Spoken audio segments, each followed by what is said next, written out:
des Bamounes, aucun autre pays n'avait reconnu jusqu'alors une écriture inventée par un Africain. La République démocratique du Congo va être le premier pays subsaharien à le faire. En 1978, David Wabella Diopayi de l'église kimbangiste aurait eu une vision divine qui lui aurait intimé de créer une écriture pour les Noirs, une écriture qu'il allait nommer le Mandombe, qui signifie littéralement en Kikongo pour les Noirs. C'est à travers une observation d'un mur en briques non induit qu'il a eu son inspiration. Il s'est rendu compte que les maçons combinaient deux chiffres, le 5 et le 2. Ce fut le départ de ses recherches. Quelques jours après, je devais découvrir que ces deux chiffres sont symétriques par rapport au principe du miroir. Il y a un principe mathématique qui dit que l'image d'un objet formé dans un miroir est symétrique à l'objet par rapport au miroir. Elle est de même grandeur que l'objet, mais elle ne lui est pas superposable. Alors quand j'ai évolué en s'accrochant à ces principes, je devais plus tard aussi découvrir que les petits traits que j'ajoutais à chaque élément pour trouver d'autres éléments de forme particulière, ces petits traits-là, je pouvais les faire parcourir une course de moitié valeur en mouvement cyclaire continu. Et en les faisant parcourir une course en mouvement cyclaire continu, l'ensemble des éléments devait se transformer en 5 étapes. Et j'avais retenu chaque étape comme un temps. Au fur et à mesure, la recherche sur cette écriture s'est affirmée. C'est ainsi que l'inventeur, après avoir eu l'aval du père spirituel des kimbanguistes Simon Kimbangu, a entamé la seconde étape de vulgarisation de cette écriture. Il a commencé à l'initier à 2 de ses amis, puis à 21 enseignants. Il s'est également mis à fréquenter des universités pour solliciter des conférences. Je voulais à tout prix que cette écriture soit critiquée, soit appréciée. J'avais besoin des conseils, des professeurs. C'est ce courage qui lui a valu une bonne place au sein de l'université Kimbangu.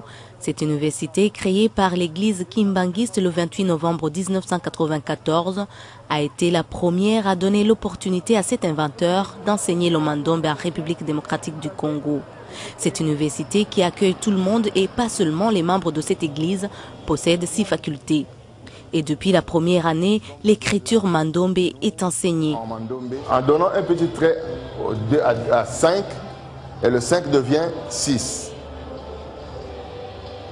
Il a fait de même. Il a fait de même de l'autre côté. Il a donné un petit trait. Ça devient 9. Il a fait aussi pour ça. Il a mis le miroir. Il a trouvé que le 9 était renversé. Le 9 était renversé. Le 9 était renversé, son origine c'est 2. Bien que les étudiants de l'université Kimbangu apprennent tous le Mandombe, le recteur voudrait bien voir cette écriture enseignée dans toutes les facultés de lettres en République démocratique du Congo. Dans d'autres universités, c'est Kinshasa, il n'est pas encore enseigné parce que pour qu'elle soit enseignée, il faut que le ministère de tutelle, le ministère de l'enseignement supérieur universitaire donne son quitus. Vous voyez, ce n'est pas encore donné parce que nous sommes encore en train de préparer le document. Et il faut que nous arrivions à préparer des ouvrages solides. Nous sommes encore au niveau du travail.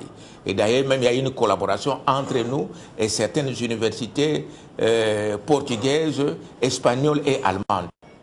Produire ces manuels pédagogiques reste jusque-là une grande préoccupation pour les responsables de cette université kimbanguiste. Cette écriture Mandombe est avant tout syllabique et ne se transcrit pas en alphabet. Ra et A, ce sont des syllabes qui sont dans le même environnement. C'est comme ça que lorsqu'on écrit A, par exemple, quand je tourne comme ça,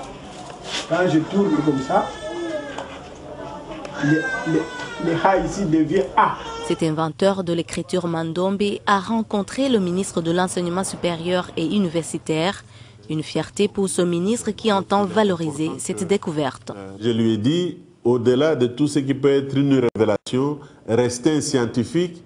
Le gouvernement voudrait donc vulgariser cette écriture, mais tout comme l'église kimbanguiste, il refuse que le Mandombe soit informatisé par les étrangers. C'est tout à fait logique parce que, vous voyez, quand on parle de droit d'auteur, de droit d'invention, et la nation, comme elle doit veiller à ce que d'abord elle s'approprie, qu'elle puisse en fait accompagner l'inventeur en s'appropriant cette découverte qui est très importante. Là, on disait que l'homme noir n'a rien inventé, Dieu est grand, il montre l'antériorité de l'homme sur le continent africain, il montre la place importante de cette Afrique centrale et de l'Est en reconstituant toutes les découvertes qui sont en train d'être faites. Et donc ici, il est important effectivement que cette invention puisse être valorisée. Valoriser cette écriture, Mandombe l'a protégée et l'a vulgarisée avant que les chercheurs étrangers ne s'en approprient, est donc le grand challenge pour le gouvernement. Mais au moins, l'inventeur a déjà eu beaucoup de récompenses pour cette découverte. Le gouvernement congolais s'apprête à lui accorder un doctorat honoris causa pour avoir été l'inventeur de l'écriture négro-africaine en République démocratique du Congo. Alors, on a la chance d'avoir sur notre plateau David Wabeladjo. Comment est-ce que on passe d'une révélation spirituelle à une construction scientifique parlant du Mandombe? D'abord, je sais qu'ici en Europe, beaucoup de gens ne croient plus en Dieu. Mais nous, en Afrique, nous avons toujours cru en Dieu. Et même dans la Bible, c'est écrit. Invoque-moi et je te révélerai des choses cachées. Si je ne me trompe pas, c'est sur Luc 33. Eh bien, c'est une longue histoire, mais je serai un peu bref. Oui, allez. J'étais très jeune, je n'avais pas envie de faire des recherches. Et je dormais dans ma chambre, j'avais entendu une voix dans le ciel, dans le rêve, qui m'avait parlé. Et cette voix m'a dit, allez en Kamba, allez prier, maintenant t'es béni dans la source sacrée. Je vais te donner une mission pour la race noire. À ce moment-là, j'étais catholique. Et j'en ai parlé à mes parents, les parents n'ont pas pris ça en considération. Et surtout que mon oncle, qui vient en troisième position après ma mère, est prêtre catholique. Et c'est lui d'ailleurs qui a fait que je sois baptisé catholique. Et puis après, bon, j'avais quand même insisté. Et nous étions partis avec mes parents. Et Nkamba, c'est la cité sainte de l'église kimbanguiste. Mais ce qui m'a beaucoup réconforté, parce que quand nous sommes arrivés au parking pour prendre le véhicule à destination de Nkamba, mes parents qui m'avaient accompagné ont vécu un grand miracle à tel point qu'ils ont vu maintenant l'apparition de Papa Simon Kimbangu qui était assis à ma gauche dans le véhicule. Et moi-même, je ne le voyais pas, mais eux, ils ont vu et ils n'ont pas pu supporter sa présence. Ils ont fui. Donc une apparition divine. Fally, vous connaissez cette écriture-là, le Mandombe? En fait, c'est la première fois, mais par contre, l'église kimbanguiste, vraiment, moi, je suis d'une famille kimbanguiste aussi. Ma mère était kimbanguiste, ma tante, voilà, mais voilà, l'écriture, c'est la première fois, mais bon, je pense que la religion kimbanguiste, je respecte beaucoup. Et qu'est-ce que vous inspire, cette écriture? Ouais, ça ne peut que me faire plaisir en tant qu'artiste et musicien, ça c'est comme on dit, c'est comme quand on écrit une chanson, c'est l'œuvre et l'esprit, donc je respecte, surtout que c'est un Congolais, donc voilà, on ne peut que louer. Oui, monsieur Wabeladjo, on dit souvent que, enfin, Freud l'a dit, hein, que nos rêves sont l'expression de nos désirs refoulés. Est-ce que vous ne pensez pas qu'au fond de vous-même, vous aviez quelque part caché une envie d'inventer quelque chose? Et j'ai toujours dit aux gens, aux jeunes Africains, même dans les universités, parce que je viens déjà d'animer plus de 258 conférences à travers les universités, que nous ne pouvons pas raisonner dans ce sens-là. Parce que, vous voyez, aujourd'hui, d'après la statistique qu'on a faite par les experts, la jeunesse africaine ne s'intéresse pas à la recherche. Et si on voit en matière de recherche, c'est surtout l'Europe, les pays d'Amérique, hein, et puis de l'Asie. Maintenant, nous devons changer la donne, c'est-à-dire chercher comment percer ces murs-là. Mais est-ce que Mandombe, ça veut bien dire pour les Noirs? Mandombe, c'est un mot kikongo qui veut dire tout simplement ma, donc c'était en fait un mot composé. Hein. Ma qui veut dire maçon, qui veut dire écriture, Ndombe qui veut dire noir. Mais pourquoi attribuer une culture ou en tout cas une race à cette écriture? Parce qu'il n'y a pas forcément d'écriture pour les blancs, ou pour les jaunes, ou pour les rouges. Pourquoi pour les noirs? Les chiffres romains. Pourquoi on dit les chiffres romains? Ce sont des Romains qui ont créé ces chiffres. Ah là, ça mais ce ne sont pas les Romains qui utilisent ça. On dit aussi tout le monde peut utiliser ça. D'accord. J'ai appelé ça. C'est une écriture pour les Noirs, mais que tout le monde peut utiliser. Tout à fait. Demain, je pars à l'université, je serai en Allemagne. Il y a une université qui collabore avec moi. L'année passée, j'étais dans cette université, j'ai animé des conférences, on a formé des gens. Il y a même des professeurs qui ont déjà commencé la codification. Et je viens aussi de Lisbonne. Je collabore avec la faculté de des sciences sociales de l'Université de Lisbonne. Donc l'écriture, c'est pour tout le monde peut l'apprendre, mais qu'il sache que c'est une affaire qui est venue de l'Afrique noire, des Noirs, comme nous connaissons aujourd'hui les chiffres romains, grâce aux Romains. Est-ce qu'il vous a donné envie d'apprendre cette écriture-là, en tout cas? Vous qui êtes congolais comme lui, est-ce que ça vous a donné envie d'écrire en Mandombe? Oui, vous savez, je suis congolais, donc surtout que ça parle du Mandombe, ça veut dire c'est pour les Noirs. Ben, je suis noir, j'ai essayé d'apprendre. Je pense que si c'est pour tout le Congo, tout le peuple congolais, en tout cas, ça ne me dérangerait pas. Il ne faut pas que ça soit ethnique. Vraiment, si c'est pour tout le Congo, en tant que Congolais, ça ne me dérangerait pas. Est-ce que vous avez une question à poser à David Wabeladjo? Ça sera un Kikongo ou Lingala, parce que je comprends Kikongo ou Lingala. Comme vous voulez. Ezali écriture moko yozala pona Congo nyoso muluba mungala muyombe muswahili bakoki ko apprendre en gros sans problème. Alors vous faites la réponse en français et vous traduisez. C'est ça que je venais de dire tout à l'heure. Oui, c'est ça. C'est vraiment votre question veut dire si l'écriture c'est pour tout le monde au Congo. Voilà. C'est pas ethnique. Je vous dis déjà que je suis même surpris. C'est ce que j'avais dit au ministre la fois passée. Et ça c'est une affaire maintenant du gouvernement qui devait m'aider à vulgariser ça. Voilà. Et nous sommes déjà à Kikwiti, dans les Bandundu, et à Idiofa, et nous sommes dans les Kasaï à Ilebo. Nous avons ouvert un grand centre. À Katanga, Lubumbashi, il y a 5 centres. Au niveau de Goma, nous avons un centre. Et à Kisangani, je viens de Kisangani maintenant avant de venir en Europe. Donc ce que vous êtes en train de dire, c'est que tout le monde peut avoir accès à unir le pays. Alors, nos deux invités participent conjointement au rayonnement culturel de leur pays, l'un par sa musique et l'autre par l'écriture.